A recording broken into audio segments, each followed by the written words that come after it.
Hello, my dear friends. Today I have decided to discuss Unit 6.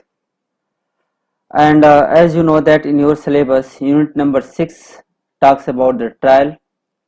But मैं यहाँ पे आपको इन्फॉर्म करना चाहता हूँ कि यहाँ पे यूनिट 6 जो है, जो आज मैं डिस्कस करूँगा आपके सामने जो यूनिट 6 में ओपन कर रखा हूँ, तो ये यूनिट जो चैप्टर है ट्रायल का, trial that is the trial including sections the two section 225 to 265 और इसी चैप्टर में इसी यूनिट में मैं प्ली बार्गेनिंग को भी रख लिया हूँ। इस तरह से मेरा प्लान ये है कि इस यूनिट में मैं चैप्टर 18, 19, 20, 21, 20A को डिस्कस करूंगा। अब सबसे पहले मैं आपको यहाँ पे कुछ क्वेश्चन पेपर शो करना चाहता हूँ, जिससे बताना चाहता हूँ कि अगर आप ट्रायल के पॉइंट ऑफ व्यू से देखें, कॉम्पिटिटिव एग्जाम के पॉइंट ऑफ व्यू से देखें, तो यहाँ पे कोई भी ऐसा ईयर नहीं है जब यहाँ से क्वेश्चन नहीं आता है। मतलब ये मान के चलिए कि यहाँ से क्वेश्चन मैंडेटरी है, यहाँ से क्वेश्चन आएंगे ही आएंगे। अब जैसे मान लीजिए कि हम प्रीवियस ईयर क्वेश्चन यूपीजे का रखते हैं, तो यूपीजे में आप क्वेश्चन देखिए 1982 में, 1984, मतलब आप देखेंगे कि 1985 2 साल छोड़ करके एक प्रत्येक एवरी ईयर एक कंटिन्यूअसली क्वेश्चन यहाँ से आया हुआ है। तो आप देखेंगे कि 1987, 1991, तो ये 2 साल हैं, जिसमें कि एक है 1992 में और 1997 में। इन 2 सालों में यहाँ पे क्वेश्चन नहीं आए हुए हैं। इन 2 सालों को छोड़ करके यहाँ से क्वेश्चंस कंटिन्यू पूछे गए हैं। तो इस तरह से हम आपको ये बताना चाहते हैं कि ये चैप्टर कितना वैल्यूएबल है, इसे हमें कैसे पढ़ना है, कैसे इसको कंटिन्यू करना है। इसमें हम एक मिनट, थोड़ा सा नहीं चल पा रहा है। 2003, 6, 12, 13, 15, 13, 16 के ऑलरेडी क्वेश्चन रिपीट हो चुके हैं। 19 में भी क्वेश्चन आ चुका है। 19 में जो लास्ट क्वेश्चन आया हुआ है, इसमें डिस्कस करना है कि आपको discuss the mode of regarding evidence in session trial and how does summons trial differ from the warrant trial, explain it. This was the last question. अगर आप अपने सेमेस्टर वाइज से भी देखें तो आपके सेमेस्टर में भी कंटिन्यू में क्वेश्चन आया हुआ है। लेकिन अगर आप 2019 का अगर आप क्वेश्चन देखें तो इस टॉपिक से आपको 30 मार्क्स के क्वेश्चन आए हुए हैं। पहला क्वेश्चन आपका बेस्ट था, सेक्शन 262 265 पे था। जनरली हम लोग क्या करते हैं कि इस पे केसमेट नहीं है, तो केसमेट न होने की वजह से इस सेक्शन को हम लोग डिस्कस नहीं करते हैं। लेकिन मैंने प्लान बना रखा है कि इसको भी थोरोली डिस्कस करना है। तो जैसे मान लीजिए कि पिछले सेमेस्टर का जो क्वेश्चन था वो प्रॉब्लम बेस्ड था। उसमें से एक प्रॉब्लम था सेक्शन 250 पर बेस्ड था और सेकेंड सेक्शन 260 पर बेस्ड था। और इसी तरह से हम देखते हैं कि अगर प्ली बार्गेनिंग से भी आपका ऑलरेडी क्वेश्चन आ चुका है 10 मार्क्स का, तो 20 मार्क्स। और एक क्वेश्चन आपका सेक्शन 235 बी पर है, जिसके लिए हमारे केस मेट में एक केस भी मेंशन है, जिसका नाम है अजय पंडित वर्सेस जगदीश दया भाई Patel versus state of Maharashtra. मतलब जगदीश भाई उर्फ अजय पंडित उर्फ जगदीश दया भाई Patel versus state of Maharashtra. इसमें यह डिस्कस किया गया था कि 235 क्लास 1 और 235 क्लास 2 में डिफरेंस क्या है और दोनों का आपस में रिलेशनशिप क्या है। और सेक्शन 8 पर क्वेश्चन हम देख रहे हैं तो डिफरेंस आया हुआ है कि डिस्चार्ज, एक्विटल एंड कन्विक्शन। तो हमारे कहने का मतलब है कि अगर जो मैं यूनिट 6 तैयार कर रखा हूं, अगर आप इसको अच्छी तरह से तैयार कर लें, सारे क्वेश्चन अगर आप तैयार कर लें, तो कंपटीशन के लिए एटलीस्ट 25 मार्क्स तो आप सिक्योर कर लेंगे। 30 मार्क्स का क्वेश्चन आया हुआ है पिछले साल में, लेकिन कई बार कम भी आ सकता है, कई बार ज्यादा भी आ सकता है। तो हम आते हैं मेन टॉपिक पर, यहाँ से हमारा क्लास स्टार्ट होता है।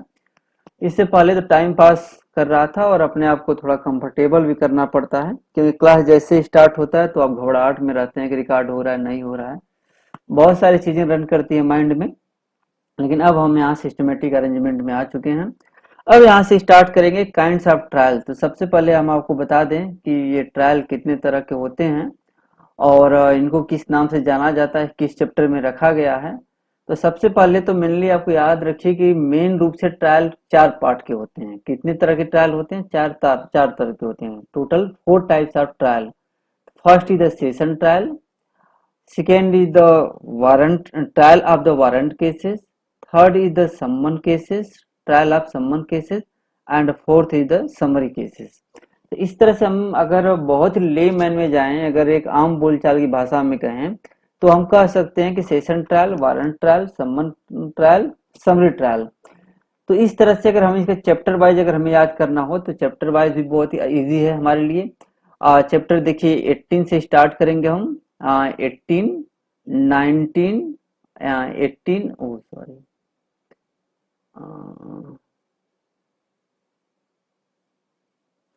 18, कहाँ नहीं आ रहा है?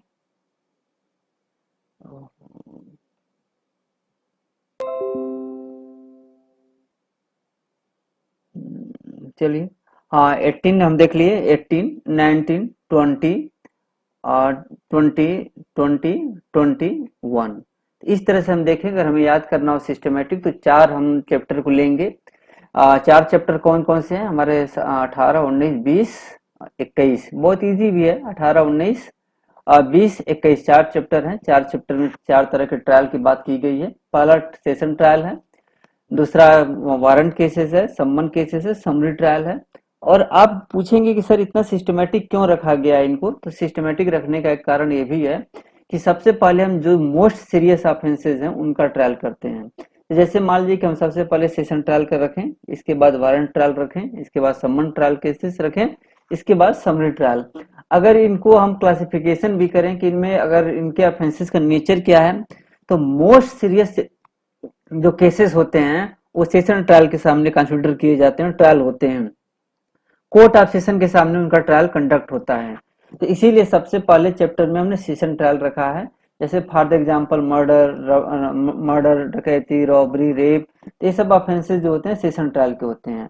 वारंट केसेस क्या होते हैं? तो वारंट केसेस में ऑलरेडी इसको डिफाइन भी किया जा चुका है, मैंने लिख दिया है कि वारंट केसेस वे ऑफेंसेस होते हैं जो कि which are punishable more than 2 years। तो यार मोर देन 2 years सिर्फ कहना सफिशियंट नहीं होगा, आपको कहना पड़ेगा या तो डेथ सेंटेंस द्वारा हो, या तो इम्प्रिजनमेंट फॉर लाइफ हो, और imprisonment for a term exceeding 2 years। तो हमारे कहने का मतलब अगर सिंपल आप कह दें कि warrant cases are those cases which are more than 2 years, which are punishable more than 2 years, तो गलत होगा। क्योंकि हम देखेंगे कि सेक्शन 53 में जो पनिशमेंट का क्लासिफिकेशन किया गया है तो उसमें इम्प्रिजनमेंट का क्लासिफिकेशन अलग है, डेथ सेंटेंस का क्लासिफिकेशन अलग है, और लाइफ इम्प्रिजनमेंट का क्लासिफिकेशन अलग है। तो इस तरह से अगर आपसे कोई भी क्वेश्चन अगर इंटरव्यू में पूछता है कि what is the warrant cases, तो आपको सीधा सीधा कहना है कि don't jump that the warrant cases are those cases which are punishable more than 2 years। No, in a systematic manner say that warrant cases are those cases which are punishable either by death sentence or imprisonment for life or imprisonment for a term exceeding 2 years। It means what is the meaning of summon cases? Summon cases are those cases not being warrant cases, not being warrant cases। It means warrant cases क्या हुए sir? सम्मन cases क्या हुए? सम्मन cases वे cases हुए जो कि 2 years तक के इम्प्रिजनमेंट हों। 2 years का मतलब 12 दुना का 24, मैक्सिमम 24 month का इम्प्रिजनमेंट सम्मन केसेस के जो मैटर होते हैं उनमें होते हैं। तो that is the warrant case, सम्मन केस। तो आप देखेंगे कि अगर कंपेयर करेंगे तो वारंट केस और सम्मन केस में कौन ज्यादा सीरियस है, तो आप पाएंगे कि वारंट केसेस ज्यादा सीरियस है। तो वारंट केसेस के जो चैप्टर हैं वो पहले रखे गए हैं और सम्मन केसेस के बाद में रखेंगे हम। अगर हम सम्मन और समरी ट्रायल का अगर कंपेयर करना शुरू करेंगे तो हम उसमें पाएंगे कि समरी ट्रायल में बहुत ट्रिफलिंग नेचर के वो रखे गए हैं। ट्रिफलिंग नेचर के जो ऑफेंसेस होते हैं उन्हीं को रखा गया है। या तो वे ऑफेंसेज हैं जिनका की पनिशमेंट बहुत ही कम मात्रा में किया गया है, जैसे थेफ्ट है। तो इस तरह की जो मैटर है तो इसमें इसको मेंशन किया गया हुआ है। तो एक मिनट हम आपको बता देते हैं यहाँ पे।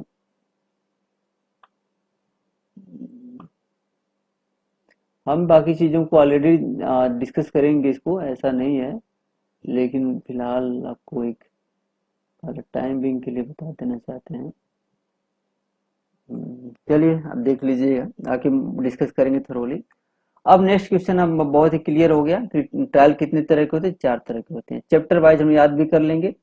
चैप्टर 18 में है 225 से लेकर के 237 तक का है। और चैप्टर जो नेक्स्ट चैप्टर है आपका चैप्टर 19 है, तो 238 टू 250।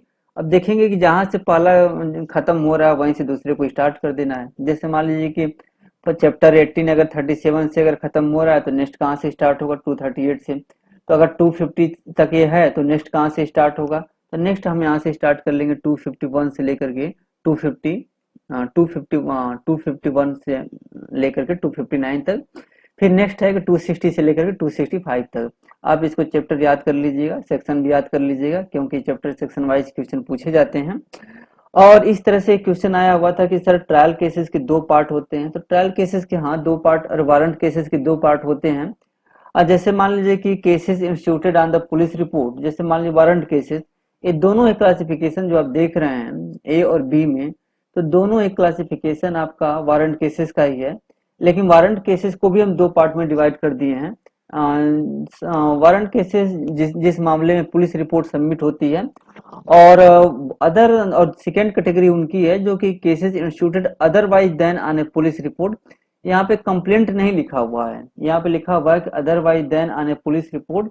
इसका मतलब ये हुआ कि जो जो क्लास क्लास वन में कवर नहीं हो रहे हैं, मतलब पुलिस रिपोर्ट को छोड़ करके जो भी आपको बचेंगे, जिन मैटर का आपका बचेगा, वो सारे के सारे बी कैटेगरी में आ जाएंगे। जैसे एग्जांपल के तौर पर हम लेते हैं, जैसे मान लीजिए कंप्लेंट केस है, तो कंप्लेंट केस कवर कर लिया बी। जैसे मान लीजिए कि मजिस्ट्रेट ने सुओ मोटो कॉग्निजेंस ले लिया, बी में कवर हो जाएगा।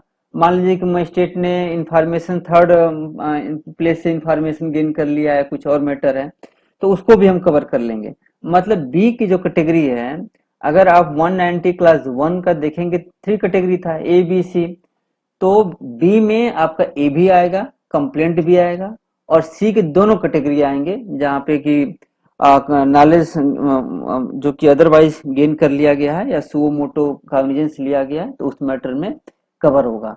मतलब 190 का that is the other points. तो हमें जहाँ तक मैं समझता हूँ कि आप समझ गए होंगे कि otherwise than on a police report का यहाँ पे कहना क्या मतलब है। कहने का मतलब वही है कि अगर यहाँ पे कंप्लेंट लिख दिया जाता है कि अदरवाइज देन आने कंप्लेंट की जगह, पुलिस रिपोर्ट की जगह अगर यहाँ पे कंप्लेंट लिख दिया जाता, तो जो सुओ मोटो कॉग्निजेंस लिया जाता वो यहाँ पे कवर नहीं हो पाता। तो उसके लिए एक अलग से हमें प्रोसीजर स्टार्ट करना पड़ता। तो इसीलिए यहाँ पे लिखा गया है otherwise than on police report. It means it includes not only the complaint, it also includes the cognizance taken on the suo motu like that points. अब इसके हम पार्ट में जब जाएंगे, तो जब इसको रिमेंबर करेंगे, इसके दो पार्ट हैं, तो इसके हम देखेंगे कि इसमें एक पार्ट कॉमन है। कॉमन क्या है, हम देखेंगे कि अब इसमें कि इस पॉइंट को कॉमन रखा गया है। कॉमन इसलिए रखा गया है कि देखिए कुछ चीजें तो अगर इसको बार बार हम इसको अलग से लिखते तो लिखना बहुत ही लेंदी हो जाता। तो ये रखा गया कि जो सेपरेट है इन दोनों में, जो सेपरेट है उसको अलग अलग चैप्टर बनाया जाए, अलग अलग सेक्शन बनाया जाए, और जो कॉमन चीज है वो कॉमन एप्लीकेशन हो जाए। इसका मतलब ये हुआ कि अगर इसके आप चैप्टर को देखेंगे, चैप्टर 19 कहाँ से डील करता है, 238 से 250 डील करता है। इसको दो पार्ट में डिवाइड किया गया। वारंट ट्रायल को कितने पार्ट में डिवाइड किया गया, दो पार्ट में। Cases instituted on the police report, cases instituted otherwise than on a police report. तो इसमें जो कुछ अलग प्रोसीजर है, तो उसमें अलग फॉलो किया गया है, जो कॉमन है उनको कॉमन कर दिया गया है। जैसे आप देखेंगे कि 238 से 243 की तक का कॉमन है, और यहाँ पर भी आप देखेंगे कि 247 से लेकर के 244 से लेकर 257 अलग है। इसका मतलब हुआ कि ये पार्ट और ये पार्ट दोनों कॉमन है, इसलिए दोनों को कॉमन के रूप में रख लिया गया है। अगर इस तरह से आपको पूछा जाए कि भाई ट्रायल कितने तरह का होता है, तो आप बोलेंगे ट्रायल मुख्यतः चार तरह के होते हैं, लेकिन फर्स्ट होता है सेशन ट्रायल, सेकेंड होता है कि warrant trials, third is the summon trials, and fourth is the summary trials. लेकिन हम सेकेंड को दो पार्ट में डिवाइड कर लेते हैं। सेकेंड को दो पार्ट में डिवाइड कर लेते हैं, cases instituted on the police report and cases instituted otherwise than on a police report. और कॉम्पिटेटिव एग्जाम में भी इसी तरह से पूछ लिया जाता है। जैसे मान लीजिए किसी साल पूछ लिया कि discuss the trial of warrant cases instituted on the police report, तो आपको क्या डिस्कस करना होगा, आपको 238 से 243 डिस्कस करना होगा, और साथ साथ में 248 से 250 डिस्कस करना होगा। कई बार जैसे मान लीजिए कि एक साल पूछ लिया, अगले साल क्या पूछेगा, अगले साल पूछेगा कि trial of warrant cases instituted otherwise than on a police report. तो आपको यहाँ पे स्टार्ट करना होगा 244 से लेकर 247 और 248 से लेकर 250 तक डिस्कस करना होगा। तो मुख्यतः ट्रायल चार तरह के होते हैं। दूसरे कैटेगरी का जो ट्रायल होता है उसको दो पार्ट में डिवाइड कर लेते हैं। इसीलिए आप देखे होंगे कि मैं नंबर 1 और 2 बनाया हूं, लेकिन इनकी कैटेगरी मैं मेंशन नहीं किया हूं और नेक्स्ट पॉइंट 3 और 4 कर लिया हूं। तो अब चैप्टर भी हो गए। चैप्टर कितने हो गए? 18, 19, 20, 21। Session trials, warrant trial, summons trial, summary trial. अब हम आते हैं फ्रेमिंग ऑफ चार्ज में। फ्रेमिंग ऑफ चार्ज एक बहुत बड़ा इशू होता है कि फ्रेमिंग ऑफ चार्ज क्यों फ्रेम किया जाता है, इसका जूरिस्प्रूडेंस क्या है, ऑब्जेक्ट क्या है। तो हमने पिछले कई केसेस में आपको डिस्कस किया था। मोहन सिंह का केस डिस्कस किया था, Mohan Singh versus state of Bihar का डिस्कस किया था, जिसमें कि ऑनरेबल सुप्रीम कोर्ट ने कहा था कि चार्ज फ्रेम करने का मतलब होता है कि clear, unambiguous and precise information देना। मतलब इस तरह का इंफॉर्मेशन एक्यूज को प्रोवाइड कराना जिस तरह से उसको क्लियरिटी आ जाए, समझ में आ जाए। तो अब क्वेश्चन आता है कि क्या हर तरह के चार्ज में, हर तरह के ट्रायल में चार्ज फ्रेम करना जरूरी है? तो चार्ज जब फ्रेम होता है तो फॉर्मल चार्ज फ्रेम होता है, डॉक्यूमेंट तैयार होता है, डॉक्यूमेंट पे क्लियरली लिखा जाता है और इन्फॉर्म किया जाता है। तो हमने अभी अभी देखा कि ट्रायल कितने तरह के होते हैं, 4 तरह के ट्रायल होते हैं। लेकिन जो सेकेंड कैटेगरी का होता है उसके 2 पार्ट होते हैं, ए एंड बी। तो आप इस बात को हमेशा ध्यान में रखिएगा। तो अगर आपसे इंटरव्यू में पूछा जाता है कि क्या चार्ज फ्रेम करना हर केसेस में मैंडेटरी होता है, तो आप कहेंगे कि सर इसको बहुत ही इजी वे में समझा जा सकता है। सबसे पहले तो हम चार्ज को 4 पार्ट में डिवाइड करेंगे और एक क्लियर करेंगे कि इनिशियल 2 में चार्ज फ्रेम करना मैंडेटरी है। इनिशियल 2 जो कि बहुत ही सीरियस है, सेशन ट्रायल और वारंट ट्रायल में चार्ज फ्रेम करना मैंडेटरी है। और समन्स और समरी ट्रायल में चार्ज फ्रेम करना मैंडेटरी नहीं है, ये डिस्क्रिशनरी है। कोर्ट चार्ज फ्रेम कर भी सकता है, नहीं भी कर सकता है। तो आप कहेंगे कि सर अगर चार्ज फ्रेम नहीं हुआ तो एक्यूज को कैसे मालूम चलेगा कि हमारे खिलाफ क्या अपराध है, किस चीज का डिफेंस ले? तो उसके लिए एक प्रोसीजर प्रिस्क्राइब किया गया कि जो सब्सटेंस है ऑफेंस का उसको इन्फॉर्म किया जाएगा। सब्सटेंस का मतलब कि चार्ज भले आप फ्रेम न करें लेकिन उसको इतना क्रिस्टल क्लियर समझा दीजिए, बता दीजिए, जिससे कि उसको समझ में आ जाए कि यहाँ पे मेरे खिलाफ किस तरह का अपराध है। तो इस तरह का मेथड डिवाइड करेंगे। अब देखिएगा कि जो इनिशियल 2 है सेशन ट्रायल, तो सेशन ट्रायल का हम अब देख रहे हैं यहाँ पर भी सेल लिखा हुआ है, सेल। वारंट ट्रायल के 2 पार्ट हैं तो दोनों को मैंने अलग अलग करके भी सेल बना लिया है, सेल। तो हमने कंक्लूड, हम लोगों का ये कहना है कि कभी कभी लिखता ही नहीं है। अब हम लोग ये देखना है कि सेल, ठीक है, कोई बात नहीं। हम लोग ये देखना है कि जो शुरू की जो ट्रायल है, session trial, warrant trial, warrant trial चाहे पुलिस रिपोर्ट पर हो चाहे warrant other than police report पर हो, चार्ज फ्रेम करना मैंडेटरी है। लेकिन जब हम दूसरे कैटेगरी के देखते हैं, सम्मन केसेस देखते हैं, तो वहां पे लिखता है need not to be necessary trial, need not to be frame. मतलब सम्मन केसेस में ट्रायल फ्रेम करना जरूरी नहीं है। और जब हम समरी ट्रायल में जब हम पढ़ेंगे तो समरी ट्रायल के रिगार्डिंग कहीं स्पेसिफिक नहीं लिखा गया है कि समरी ट्रायल में चार्ज फ्रेम करना जरूरी है कि नहीं जरूरी है। लेकिन जब आप 265 क्लास 1 जब आप पढ़ेंगे तो 265 क्लास 1 में कहता है कि जो इस चैप्टर में, जो कि चैप्टर 21 में जो प्रोसीजर प्रिस्क्राइब किए गए हैं वो तो ठीक है, लेकिन जिस पॉइंट पर यह प्रोसीजर साइलेंट है, जिस पर चैप्टर 21 साइलेंट है, तो उस प्रोसीजर पर हम चैप्टर 20 की बात को फॉलो करेंगे। तो इसका मतलब ये हुआ कि चैप्टर 21 समरी ट्रायल के प्रोसीजर की बात कर रहा है। तो समरी ट्रायल जो है चार्ज फ्रेम किया जाए न किया जाए इस पॉइंट पे साइलेंट है। तो हम सेक्शन 265 क्लास 1 की मदद ले करके हम कहा पहुंच गए, 251 में पहुंच गया। और 251 कह रहा है कि चार्ज फ्रेम करना जरूरी नहीं है। तो कंबाइंड रीडिंग अगर हम करेंगे 262 क्लास 1 का और 251 का, तो कंक्लूजन निकल कर आएगा कि समरी ट्रायल में चार्ज फ्रेम करना जरूरी नहीं है। तो इससे निकल कर क्या है कि हम ट्रायल को whether the framing of charge is necessary और नॉट, इसको हम 2 पार्ट में डिवाइड कर लेंगे। 2 पार्ट में there are some trials in which the framing of charge is mandatory. इसमें 2 हैं, सेशन ट्रायल्स और वारंट ट्रायल्स। और 2 ऑफेंसेस ऐसे हैं जिसमें कि ट्रायल चार्ज फ्रेम करना मैंडेटरी नहीं है, उसमें सब्सटेंस बताना ही सफिशियंट है। तो उस तरह के ऑफेंसेस क्या हो गए, summons trials and summary trial. तो ठीक है, अब क्लियर हो गया। हाँ, बेयर प्रोविजंस आप जरूर याद कर लीजिएगा। बेयर प्रोविजंस याद करने से हम, क्योंकि देखिए हम आपसे उम्मीद करते हैं कि आप 225 से लेकर के 265 तक आप पूरे सेक्शन की नंबरिंग तो कम से कम आप रट लीजिएगा कि किस नंबर में क्या है, कैसे कैसे नहीं है। तो नंबरिंग याद करने का सबसे तरीका ये है कि उस सेक्शन को तोड़ दिया जाए, उस सेक्शन को अच्छी तरह से समझ लिया जाए।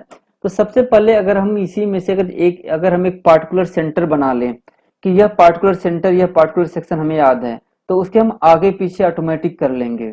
तो हम पार्टिकुलर सेंटर यहाँ पे किसको बनाएंगे, हम यहाँ पर बनाएंगे चार्ज के सेक्शन को, क्योंकि चार्ज फ्रेम होने से पहले डिस्चार्ज हो सकता है, और अगर एक बार चार्ज फ्रेम हो गया तब वहां पे प्रोसीडिंग फर्दर प्रोसीड हो जाएगी। क्योंकि देखिए चार्ज फ्रेम होने से पहले व्यक्ति डिस्चार्ज होता है, और चार्ज फ्रेम होने के बाद आदमी या तो एक्विटल हो सकता है या तो कन्विक्शन हो सकता है। तो जब हम क्वेश्चन पढ़ाएंगे कि चार्ज क्या होता है या डिस्चार्ज और एक्विटल में क्या अंतर है, तो वहां पर ये सेक्शन बहुत ही मायने रखेगा, क्योंकि हम सब कुछ डिस्कस करेंगे तो with the help of section discuss करेंगे। तो अब बस इतना रखना, ध्यान में रखना है कि चार्ज फ्रेम करने से पहले जो सेक्शन चार्ज की बात करेगा उससे पहला सेक्शन डिस्चार्ज होगा।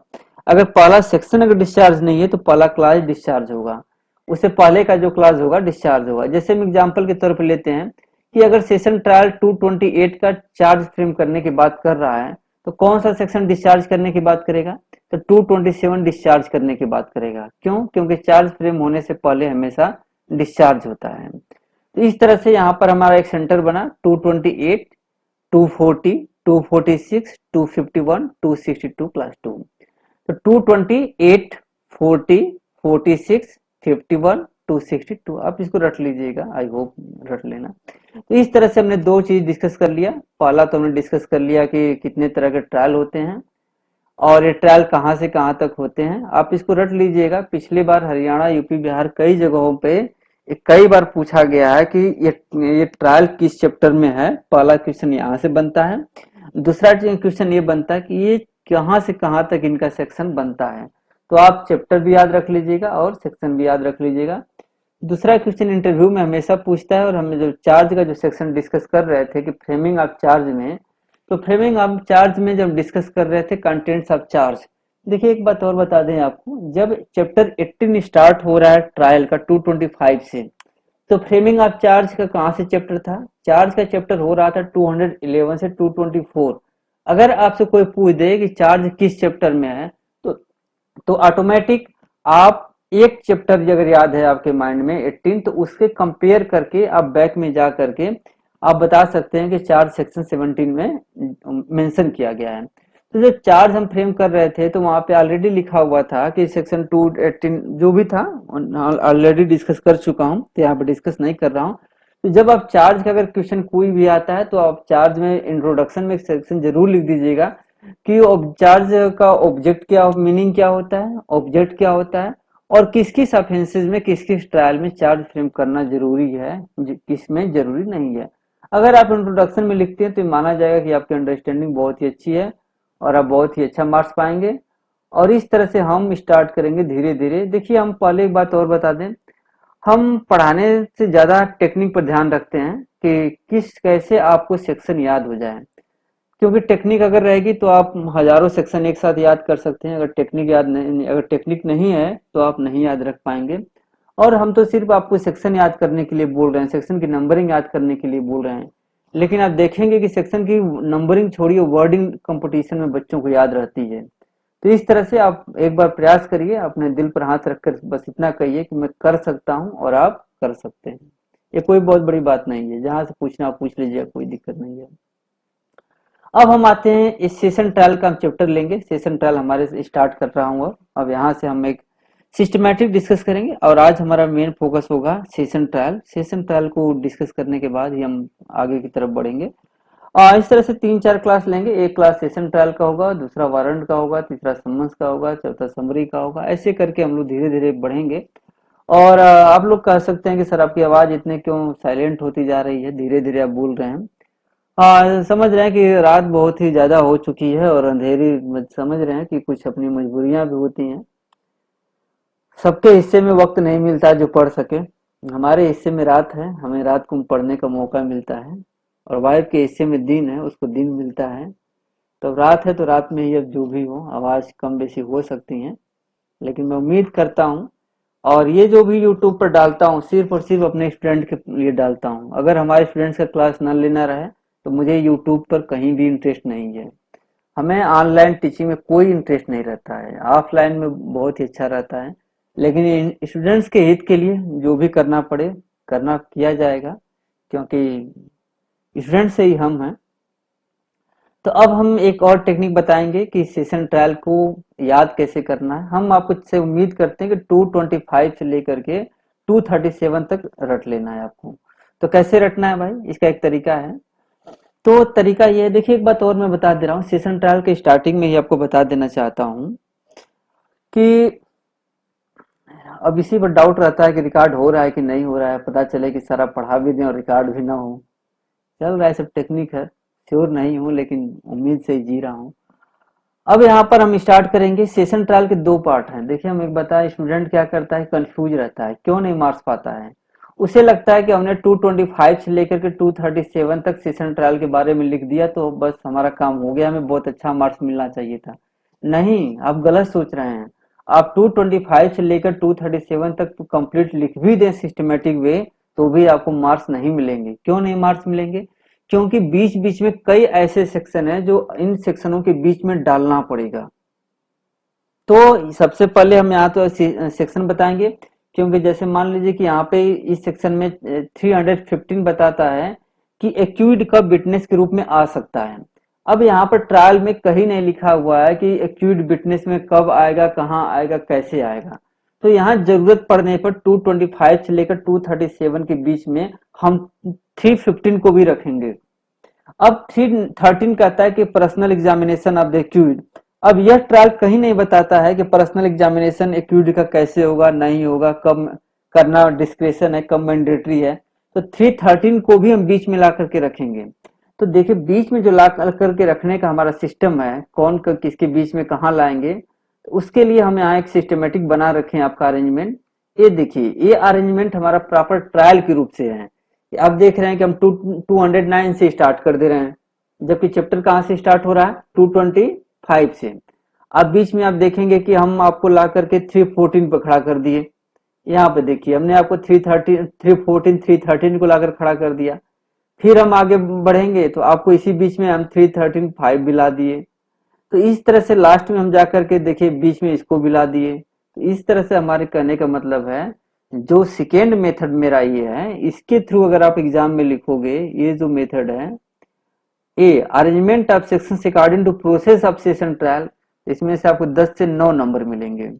तो सबसे पहले हम इसको बताएंगे नहीं, सबसे पहले हम आपको थोड़ा सा पार्ट बताएंगे, इसके बाद इधर मूव करेंगे। अब देखिए पहले सेक्शन आप याद कर लें, आपकी क्षमता भी थोड़ा सा आप ही जानते होंगे क्या है। तो सिस्टमेटिक अरेंजमेंट की तरफ हम मूव करते हैं।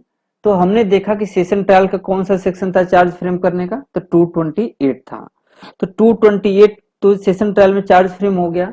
अब देखिए यहाँ पर हम 4 सेक्शन को आपको डिस्कस करेंगे, जहां पे सेशन ट्रायल की प्रोसीडिंग खत्म हो जाती है।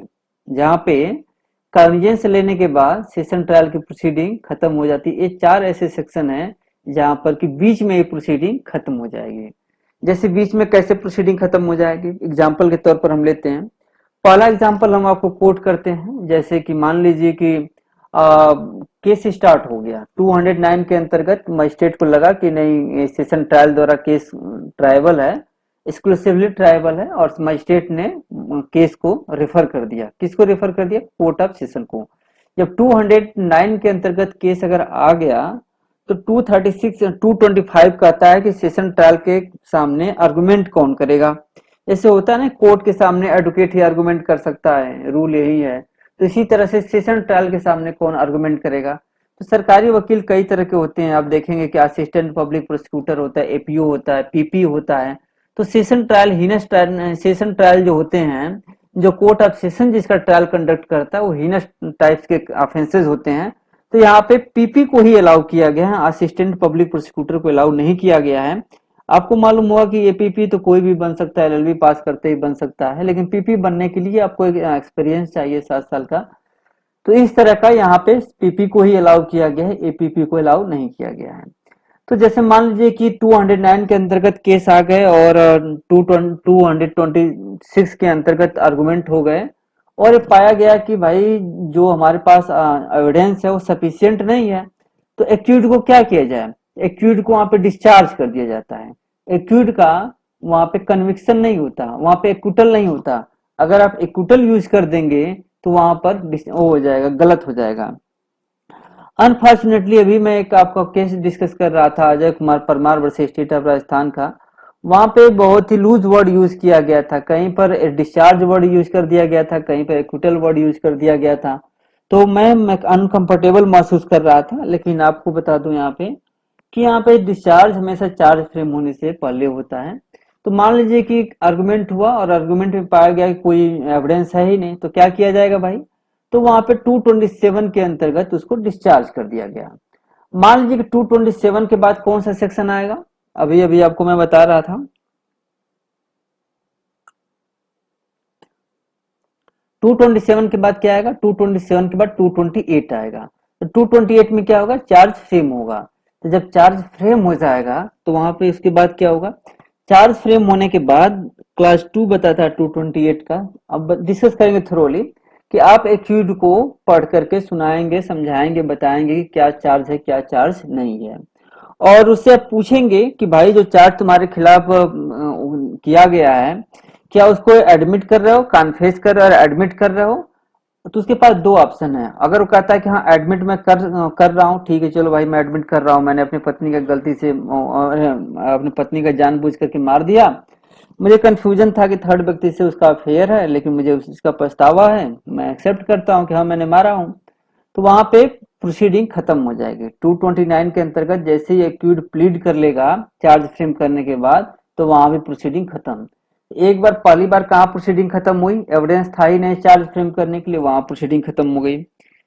एक था कि 228 में एविडेंस था चार्ज फ्रेम करने का, लेकिन एक्यूज ने ये अपनी गलती मान लिया कि ठीक है भाई मैं मान रहा हूँ, ट्रायल करने की जरूरत नहीं है, मैं अपना एडमिट कर रहा हूँ, वहां पर हो गया।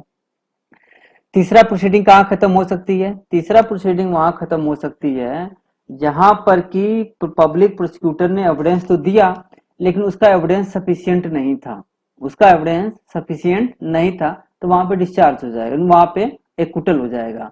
अब देखिए यहाँ पर हम बता दें, अब आपको दिख रहा है कि डिस्चार्ज और एक्विटल में क्या अंतर है।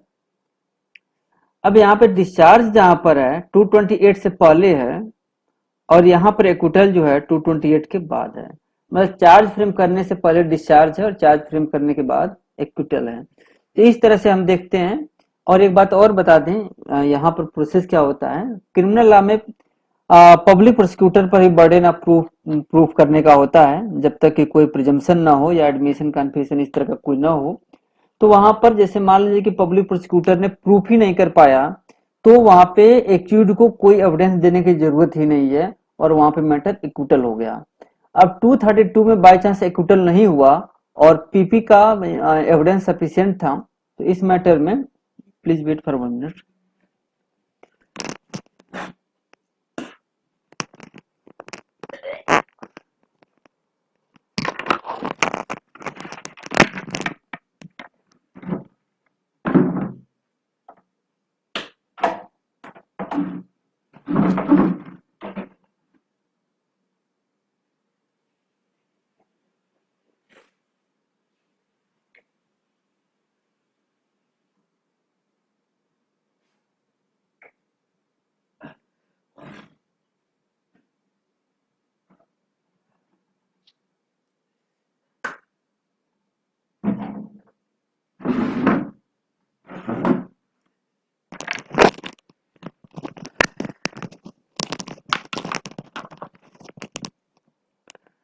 हाँ एक बात और, जैसे मान लीजिए कि पब्लिक प्रोसिक्यूटर का एविडेंस सफिशिएंट था ही नहीं, तो वहां पे इक्विटल हो गया।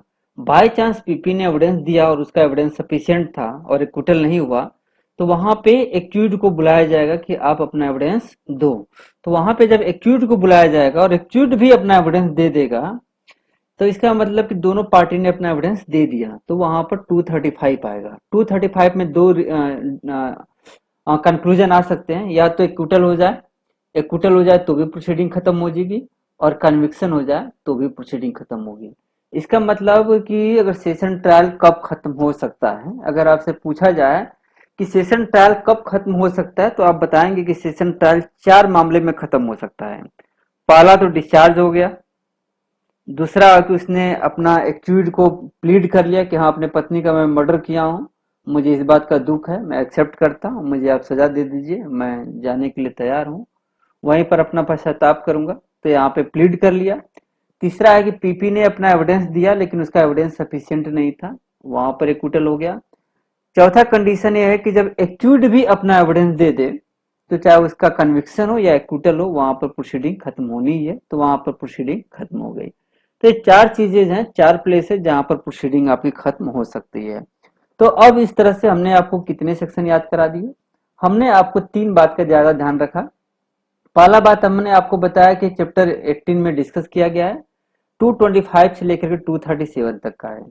दूसरा बात हमने बताया कि फ्रेमिंग ऑफ चार्ज जरूरी है कि नहीं है, तो 228 में ऑलरेडी उसमें है कि नहीं, framing of charge session trial में मैंडेटरी है। देखिए उसमें हम जब डिस्कस करेंगे 228 में, तो वहाँ मे और सेल है कि उसको मैं बाद में डिस्कस करूंगा, कंफ्यूज हो जाएंगे आप। तो 228 भी एक याद करा दिया। तो हमने आपको कितने सेक्शन याद करा दिए? पहला सेक्शन 225 याद कराया, जिसमें लिखा हुआ है कि प्रोसीडिंग सेशन ट्रायल के सामने कौन कंडक्ट करेगा, तो पब्लिक प्रोसिक्यूटर ही करेगा। पब्लिक प्रोसिक्यूटर कौन है? तो 2U में डिफाइन किया गया है, यू में ही डिफाइन किया गया, 2U में उसको डिफाइन किया गया है कि पब्लिक प्रोसिक्यूटर क्या है। देखिए यहाँ पे लिखा भी है, 2U में डिफिनेशन उसका दिया हुआ है। और 226 क्या है? 226 कह रहा है कि मजिस्ट्रेट के सेशन ट्रायल के सामने केस कैसे स्टार्ट होगा। तो सेक्शन 219 के अंतर्गत जो भी डॉक्यूमेंट भेजे गए हैं, वो डॉक्यूमेंट उसके सामने डिस्कस किए जाएंगे। 226 के अंतर्गत उसके हिसाब से उसके सामने सारे डॉक्यूमेंट रखे जाएंगे, और उसके बाद अगर डॉक्यूमेंट डिस्कस हुए और सफिशिएंट नहीं पाया गया तो एक्यूज को डिस्चार्ज हो गया। तो यहाँ 3 सेक्शन हो गए। पहला हो गया ट्रायल, सेशन ट्रायल के सामने कौन कंडक्ट करेगा, तो पब्लिक प्रोसिक्यूटर, एपीपी नहीं कर सकता। दूसरा, उसके सामने केस को ओपन कैसे किया जाएगा? ओपन इस तरह से किया जाएगा कि सेक्शन 29 के अंतर्गत जो मैटर आए हुए हैं, सेशन ट्रायल देखेगा कि सारे प्रोसीडिंग जो 29 डिमांड कर रहा है उसको फुलफिल किया गया है कि नहीं किया गया है। जैसे फॉर एग्जांपल 209 कह रहा था कि जैसे कि अगर पुलिस रिपोर्ट के मैटर पर अगर आप सेशन ट्रायल को केस को कमिट कर रहे हैं, तो 207 को फॉलो करना पड़ेगा। 207 क्या कह रहा है? 207 कह रहा था कि आप जब केस को सेंड करेंगे सेशन ट्रायल को 209 के अंतर्गत, तो आपको 5 डॉक्यूमेंट सबमिट करने पड़ेंगे। कौन कौन डॉक्यूमेंट? पहला वे डॉक्यूमेंट जो 154 के अंतर्गत रजिस्टर्ड हुआ है, जैसे एफआईआर की कॉपी। दूसरा 161 के अंतर्गत जो इन्वेस्टिगेशन के दौरान विटनेस के स्टेटमेंट को रिकॉर्ड किए हैं उसकी कॉपी। तीसरा 164 है जो कि कन्फेशन स्टेटमेंट रिकॉर्ड किया गया है मजिस्ट्रेट के द्वारा, उसकी कॉपी। चौथा वो था डॉक्यूमेंट जो कि सेक्शन 173 क्लास 2 में पुलिस रिपोर्ट के दौरान पुलिस रिपोर्ट जो आप तैयार किए हैं उसकी कॉपी। और पांचवा था 173 क्लास 5 के अंतर्गत जो डॉक्यूमेंट था वो कॉपी। मतलब कि 209 में जब केस आएंगे सेशन ट्रायल के सामने, तो सेशन ट्रायल पहले इंश्योर कर लेगा कि जैसा कि 207 या 208 में जो भी केसेस हैं, उस तरह के सारे डॉक्यूमेंट हमारे पास आए हैं, कि ऐसा तो नहीं ना कि मजिस्ट्रेट ने कोई डॉक्यूमेंट रखा उसको एक्यूज को दिया ही नहीं, हमारे पास भेजा ही नहीं, तो सब देख करके ही स्टार्ट होगा। तीसरा हमने आपको डिस्चार्ज बता दिया कि हमेशा चार्ज फ्रेम होने से पहले होता है। चौथा हमने आपको फ्रेमिंग ऑफ चार्ज बता दिया कि चार्ज फ्रेम करना इस केस में मैंडेटरी है। पांचवा हमने बताया conviction on the plea of guilty, अगर उसने अपराध को स्वीकार कर लिया तो वहां conviction of plea of guilty है। तो इस तरह से आप 229 भी याद कर लिए और एक्विटल भी याद कर लिए। तो एक्विटल के बीच में 2 सेक्शन है, बहुत ही आसानी है। हमने कह रहा था कि जैसे मान लीजिए कि उसने कहा कि नहीं नहीं 299 के अंतर्गत कि नहीं नहीं मैंने अपराध नहीं किया है, मेरा आप ट्रायल कंडक्ट करिए, मैं इनोसेंट आदमी हूँ। तो जब एक्यूज कह रहा है कि इनोसेंट है तो ट्रायल स्टार्ट होगा। तो जब ट्रायल स्टार्ट होगा तो एविडेंस सबसे पहले कौन देगा? पहले पब्लिक प्रोसिक्यूटर देगा कि एक्यूज देगा? पहले पब्लिक प्रोसिक्यूटर देगा। क्यों? क्योंकि क्रिमिनल लॉ में बर्डन ऑफ प्रूफ जनरली किसके ऊपर पड़ता है? बर्डन ऑफ प्रूफ गवर्नमेंट के ऊपर पड़ता है। Government here is that state के ऊपर पड़ता है। तो सबसे पहले किसको मौका दिया जाएगा? किसको कहा जाएगा भाई आप प्रूफ करो? तो सबसे पहले प्रोसिक्यूशन को कहा जाएगा। एक पार्टिकुलर डेट फिक्स कर देंगे कि हाँ भाई इस डेट को ला करके अपना एविडेंस देना है, उस डेट को वहां पे ला करके पीपी अपना एविडेंस देगा। जब पीपी अपना एविडेंस देगा, अगर एविडेंस सफिशियंट है तो ठीक है। अगर एविडेंस सफिशियंट ठीक है तो यहाँ अगर सफिशियंट एविडेंस है तो यहाँ पर हम डिफेंस को बुला लेंगे। अगर यहाँ पे 231 के अंतर्गत सफिशियंट एविडेंस अगर नहीं है तो हम क्या करेंगे, तब हम उसका एक्विटल कर लेंगे। तो 231 के दो कंक्लूजन है, अगर सफिशियंट एविडेंस है तो 233, अगर सफिशियंट नहीं है तो 232। अब इसके बाद हम जब पीपी अपना आर्गुमेंट दे लेगा और एक्विटल नहीं होगा, वहां पे हम किसको बुलाएंगे, डिफेंस को बुलाएंगे। अब यहाँ पे डिफेंस के लिए खतरे की घंटी बज गई। अभी तक 232 तक उसके लिए कोई खतरा नहीं था, क्योंकि बर्डन ऑफ प्रूफ सब कुछ किसके ऊपर जा रहा था, पीपी के ऊपर जा रहा था। अब बर्डन ऑफ प्रूफ एक्यूट के ऊपर आ जाएगा। इसका मतलब ये हुआ 232 का मतलब कि पीपी ऑलरेडी यह प्रूफ कर चुका है कि इसने क्राइम किया है। अब एक्यूट को प्रूफ करना है कि नहीं मैंने क्राइम नहीं किया है, या जो काम किया है वो मैं पर्सन ऑफ अनसाउंड माइंड का था, या जनरल एक्सेप्शन डिफेंस जो भी लेना है अब वहां पे लेगा। अब इसके बाद आर्गुमेंट होगा, आर्गुमेंट कंप्लीट होने के बाद आर्गुमेंट ये भी देगा अपना डिफेंस लॉयर, यहाँ पे जजमेंट दिया जाएगा कि कन्विक्शन हो कि ना हो। इस तरह से आपने देखा होगा कि एक सिस्टमेटिक, देखो याद करने का बहुत आसान तरीका है कि दिमाग में कहानी बनाओ कि मान लीजिए कि एक एक्यूज है तो उसका कैसे ट्रायल कराएंगे। एक कहानी बहुत ही सिंपल सी बात है कि कोर्ट ऑफ सेशन तो खुद का अपना कॉन्विजेंस लेगा नहीं, कॉन्विजेंस लेगा नहीं तो कौन लेगा, मजिस्ट्रेट लेगा।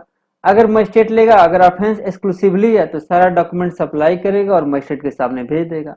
मजिस्ट्रेट के सामने जब आएगा तो मजिस्ट्रेट के सामने केस स्टार्ट कौन करेगा, स्टेट के सामने पीपी करेगा कि एपीपी करेगा, तो भाई पीपी करेगा, ये सीरियस मैटर है।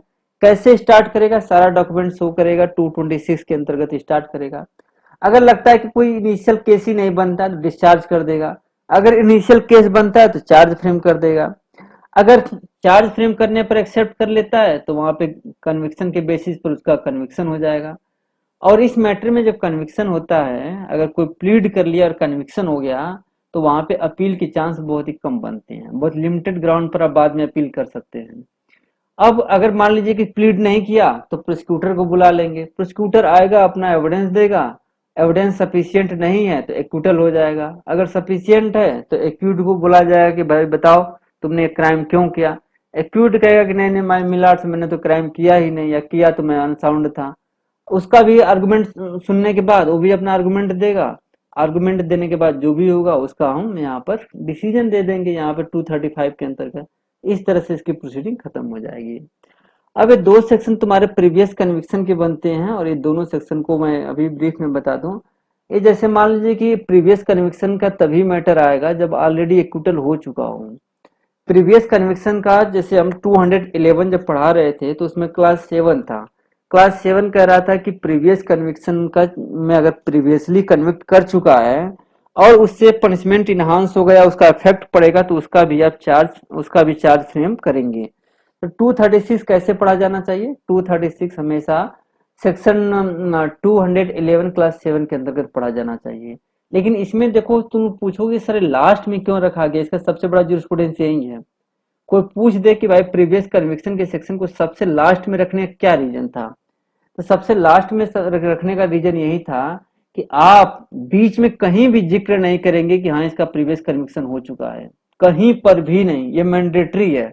236 में लिखा हुआ है कि कहीं पर भी इस बात का जिक्र नहीं होगा ट्रायल के दौरान कि नहीं वो पहले भी कन्विक्ट हो चुका है इसलिए प्रिजम्पशन किया जाए या कुछ किया जाए, नहीं। 236 का तब तक जिक्र नहीं होगा जब तक कि 235 का मैटर कवर न कर ले।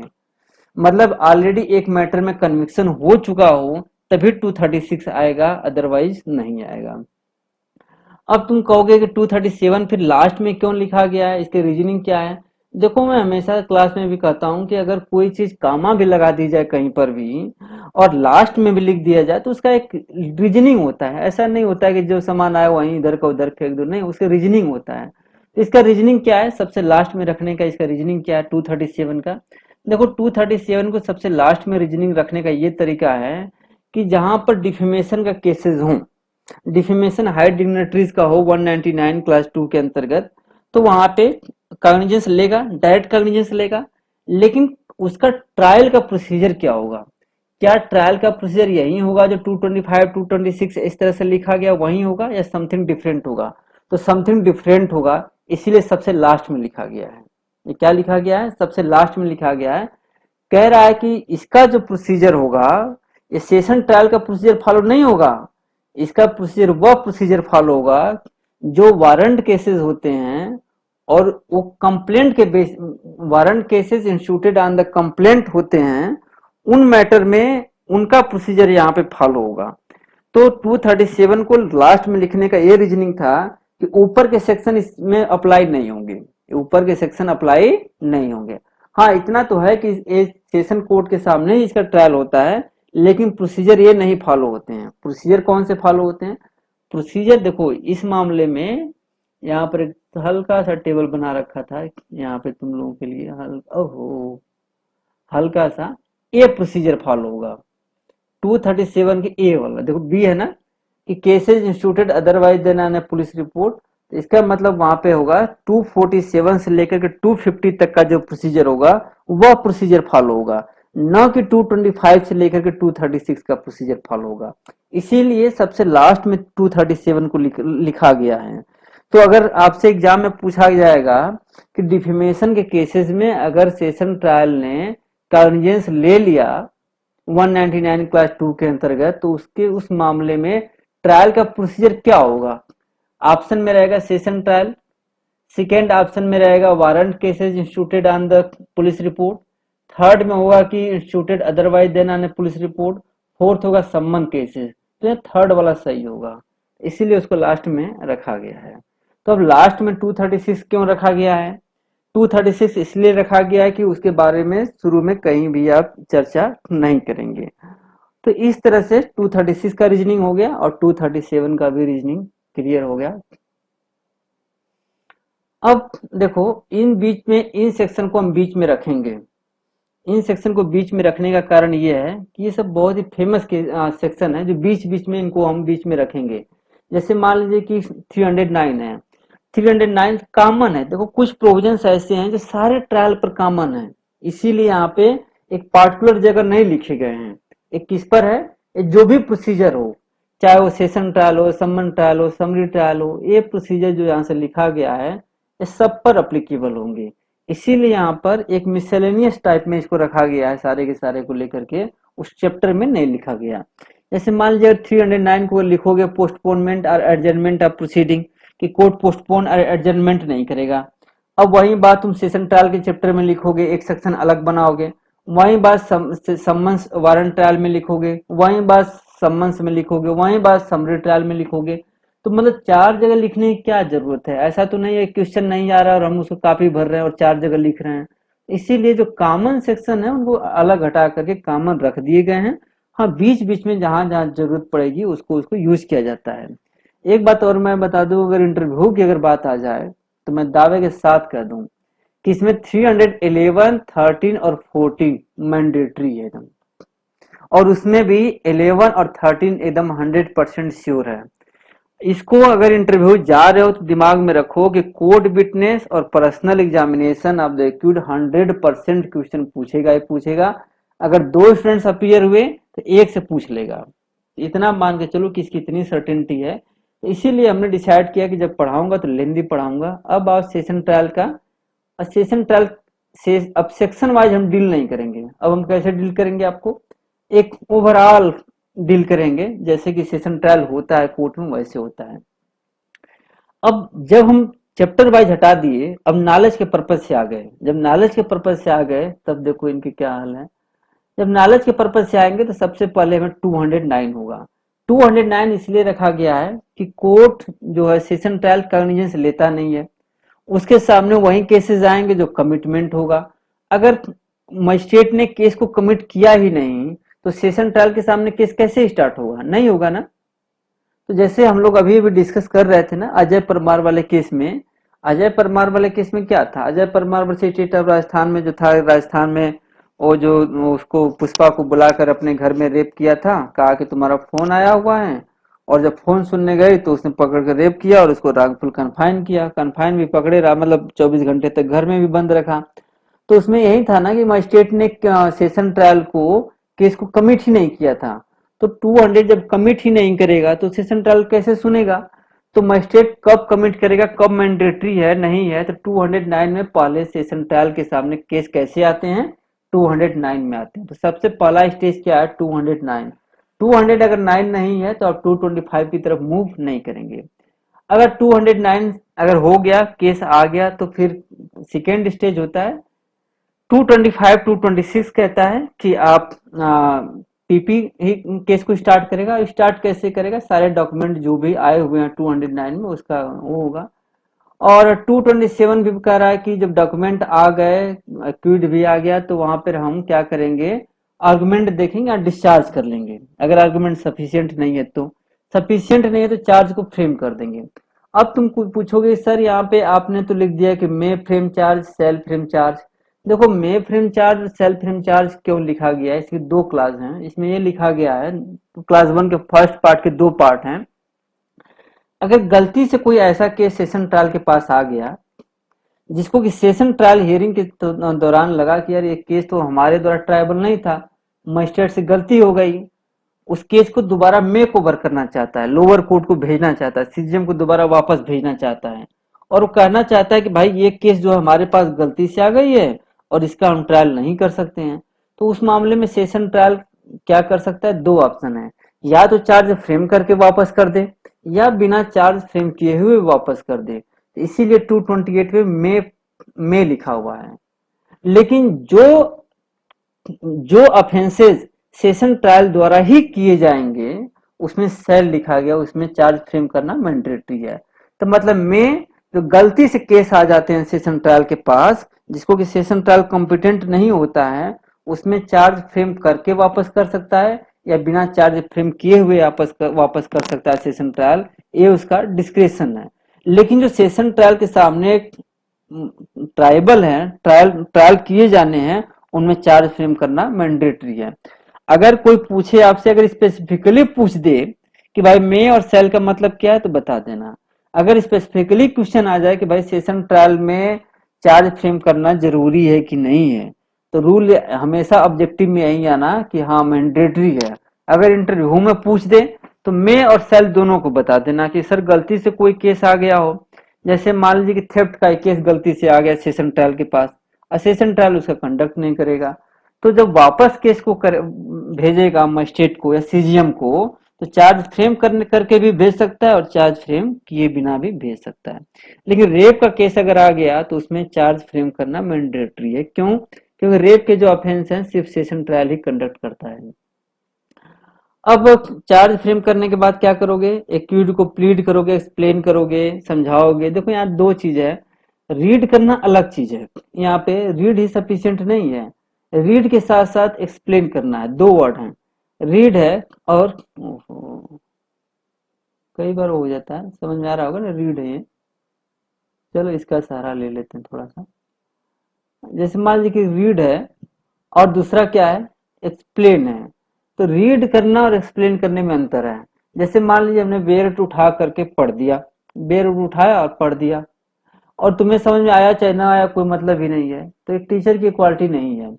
अगर मैं रीड कर ही रहा हूँ तो रीड करने के बाद एक बार पूछ लूं कि क्या बच्चों समझ में आया कि नहीं आया, तुम लोग को नहीं सर नहीं समझ में आया, तो मैं उसको एक्सप्लेन करूंगा। तो यही बात एक्यूट के साथ भी है, सिर्फ रीडिंग दे देना सफिशियंट नहीं है, उसको समझाना बुझाना कि भाई समझ रहे हो कि नहीं समझ रहे हो, कि कोई कंफ्यूजन है। तो दो वर्ड है, रीड हो एंड एक्सप्लेन, तो दोनों में से कोई भी हो दैट इज सफिशियंट है। नहीं, दोनों साथ जरूरी है, मैंडेटरी है। Here both the words are mandatory. That's why word is that and read and explain. और दूसरा बात है कि रीड एक्सप्लेन करने के बाद उससे पूछोगे कि क्या भाई इस अपराध को स्वीकार करते हो या आस्किंग। अब तीसरा क्वेश्चन है, आप उससे पूछोगे भी कि क्या आप इसको प्लीड करते हो। प्लीड मतलब क्या है कि आप एक्सेप्ट करते हो कि आप ही अपराध किए हो या नहीं किए हो। तो यहाँ पे 228 के कितने पार्ट होगा? 228 के क्लास 2 के 3 पार्ट। पहला कह रहा है कि आपकी ड्यूटी है रीड करेंगे, दूसरा आप एक्सप्लेन करेंगे, तीसरा आप उससे पूछेंगे कि आप प्लीड कर रहे हो कि नहीं प्लीड कर रहे हो। अगर उसने कहा कि प्लीड नहीं कर रहा हूं, तब आप आ जाएंगे 230 में। अगर बाई चांस उसने कह दिया कि मैं प्लीड नहीं कर रहा हूं, तो आप आएंगे 230 में। अगर उसने कहा कि प्लीड कर रहा हूं, तो आप आएंगे 229 में। तो मतलब ये हुआ कि 229 और 230 का जो फ्यूचर है यहां पर डिपेंड करता है 228 में। आप उसे पूछेंगे, उसके रिप्लाई पर अगर उसने कहा कि हाँ मैं प्लीड करता हूं, तो 229 में आएंगे। कहा प्लीड नहीं करता हूं, 230 में। तो जो क्वेश्चन आपने 228 क्लास 1 में पूछा है, उसका आंसर कहाँ डिपेंड करता है, उसका इफेक्ट कहाँ होगा, तो 229 और 230 में आएगा। अब नेक्स्ट पॉइंट है एविडेंस फॉर प्रोसिक्यूशन का है। अब दोनों समझ गए। जब आपने उसने प्लीड नहीं किया, अगर प्लीड नहीं किया, अगर प्लीड कर लिया तो 229 में प्रोसीडिंग खत्म हो जाएगी। अगर नहीं किया तो 230 में आप आएंगे। 230 में आएंगे, डेट फिक्स कर देंगे कि हाँ भाई 15 जनवरी से केस स्टार्ट होगा, अपना विटनेस लेकर के आना। अब 15 जनवरी से जो भी होगा, एक प्रोसिक्यूटर अपना ला करके केस स्टार्ट करेगा, अपना एविडेंस देगा। अब देखो इन्हीं बीच में मैं दो सेक्शन यहाँ पे रखा हूँ, 313 और 314। 313 में इसलिए रखा हूँ कि एक्यूज जो है अपना एविडेंस देने के बाद, एक होता है डॉक्यूमेंट्री एविडेंस देने के बाद ओरल आर्गुमेंट करेगा और मेमोरेंडम ऑफ आर्गुमेंट्स देगा। मेमोरेंडम ऑफ आर्गुमेंट्स का क्या होता है भाई, देखो एविडेंस जब देते हो तो बहुत लेंदी चीजें बना करके दे देते हो, लेकिन मेमोरेंडम ऑफ आर्गुमेंट जो होता है एक ब्रीफ कंसाइज करके आप उसको दोगे।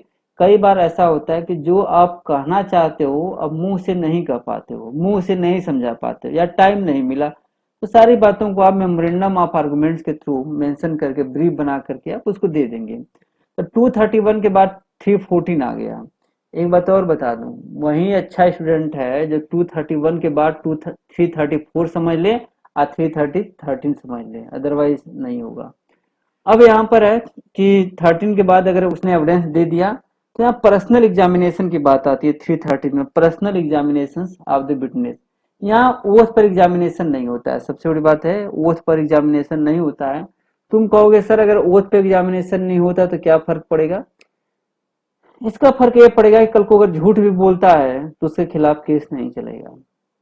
हाँ, लेकिन अगर यहाँ पे बोल दिया तो उसके खिलाफ उसका एविडेंस उसके खिलाफ यूज होगा।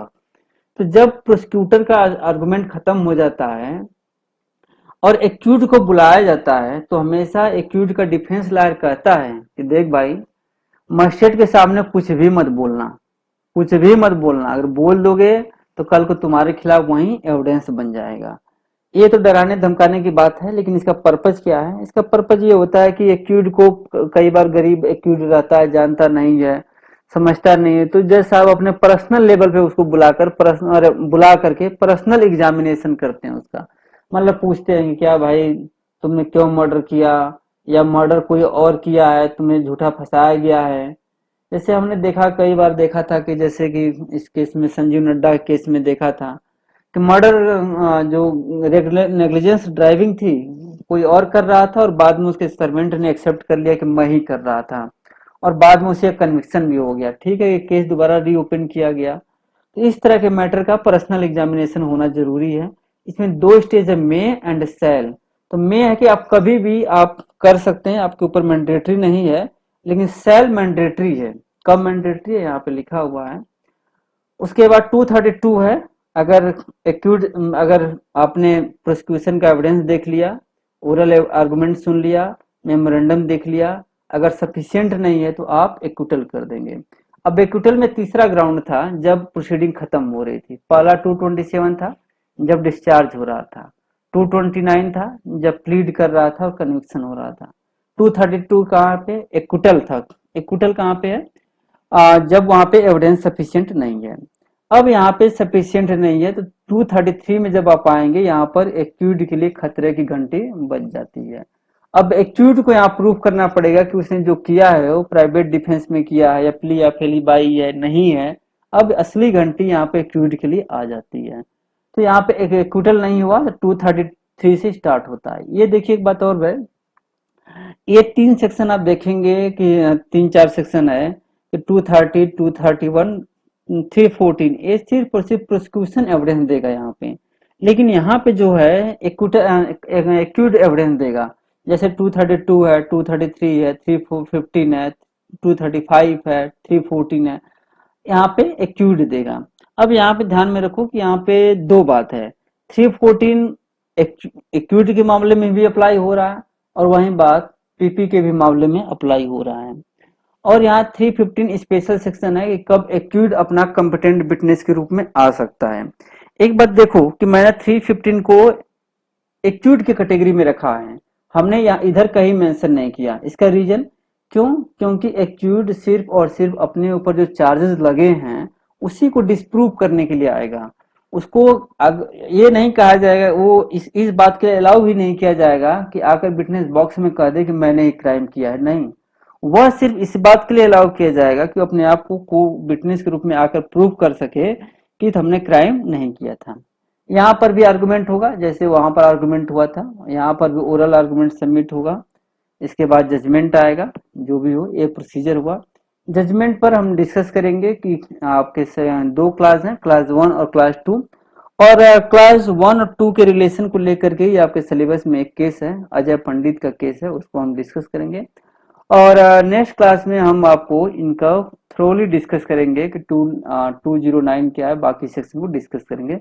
आप वेट करिए, और कल तक आप, मैं होप कि आप ये सारे सेक्शन याद कर लेंगे। याद करने का बहुत अच्छा तरीका है कि कब प्रोसीडिंग डिस्चार्ज होगी, कब प्रोसीडिंग खत्म हो जाएगी। तो 227, 229, 232, 235 चार्ज कब फ्रेम होगा, तो 228 में फ्रेम होगा।